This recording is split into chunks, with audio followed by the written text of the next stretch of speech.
মসজিদ হবে আল্লাহর জন্য। যত হাদিসে মসজিদ নির্মাণের ফজিলত বলা হয়েছে সেখানে সব জায়গায় এই কথা বলা হয়েছে, মান বানা লিল্লাহি মাসজিদা, যে ব্যক্তি আল্লাহর জন্য কোন মসজিদ নির্মাণ করবে। অতএব মসজিদ নির্মাণ হবে কার জন্য?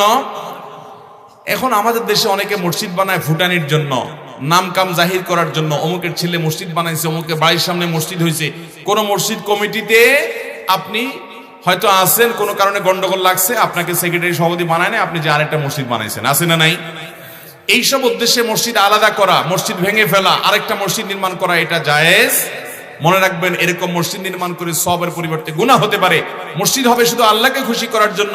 অনেক এলাকায় আজকে মসজিদ হচ্ছে প্রয়োজন ছাড়া।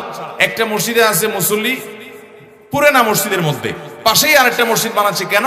কারণ ওনারা নিজেরা কমিটির সদস্য হবেন, নেতাগিরি করবেন, সেখানে তারা হয়তো তাদের বাড়ির সামনে মসজিদ করবেন। এই সমস্ত উদ্দেশ্যে মসজিদ করলে সেটা কারণে কোনো সওয়াব পাওয়া যাবে না।